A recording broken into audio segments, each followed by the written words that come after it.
And welcome back. I'm Dylan Black. His name is Moses Mutabaruka, and he joins us right now. He's the founder and CEO of the African Perspective magazine, also known as TAP. Is that okay? TAP, T-A-P? Yes, TAP is good. Yeah, you like that? Okay, yeah, I like cool. That. All right, how are you? I'm doing very good. How are you? Good, I'm very good. Good to have you on the show. Now, how long has this magazine been out for?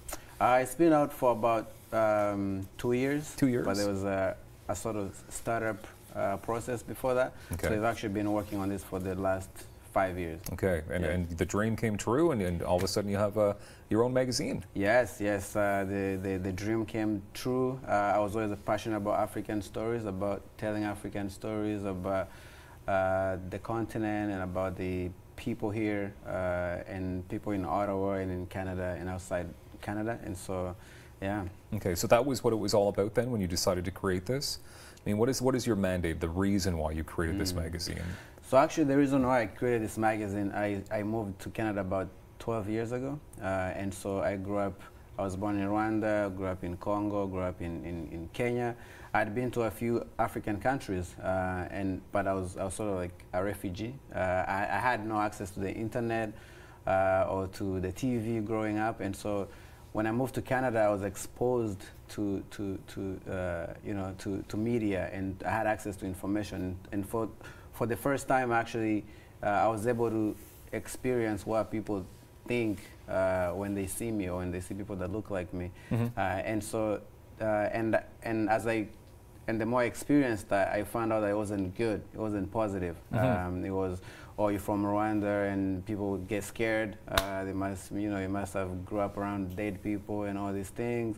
You're from Kenya, and so I found out that there was the image of Africa and Africans in media was very distorted. So I'd go to school, high school, and kids were like, and would go to a party. I'd be like, maybe I'm going to drive you guys. They're like, oh, you just came from Africa. How can you drive?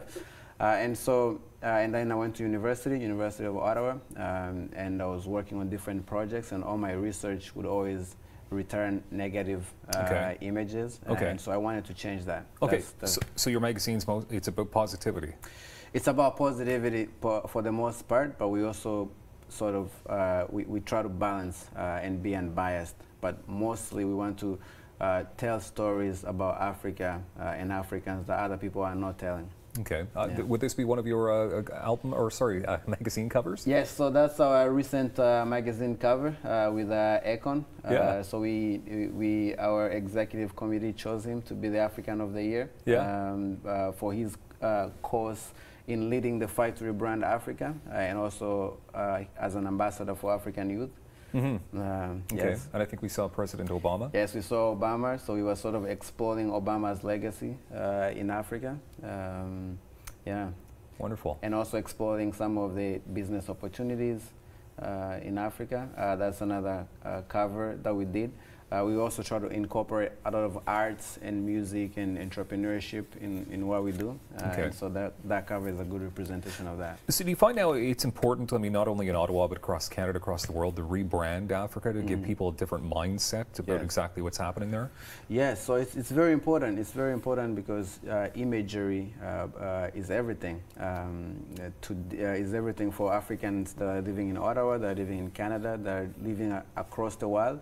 You find that because of how popular media portrays a certain group of people, that impacts their ability to be able to get employment, to be able to get housing, and all those other issues that are local and also global. Africa is at the final frontier. It's one of the best.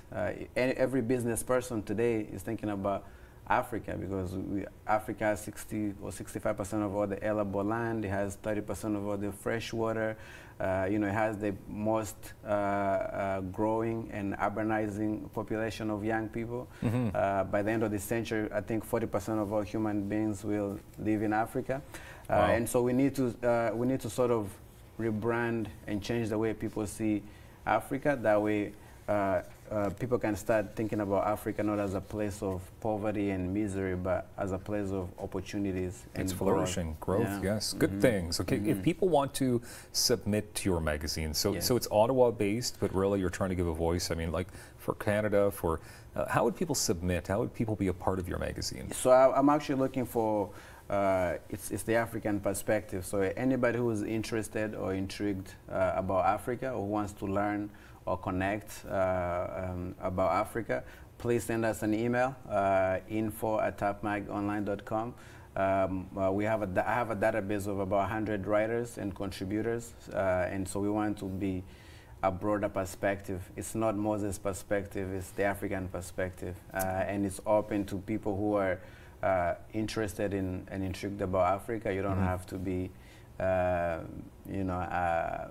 African per se. If you have ideas that you want to share, if you've been to the continent, if you have skills that you want to contribute, and things like that. About 30 seconds left. I just want to know, so how often does the magazine come out?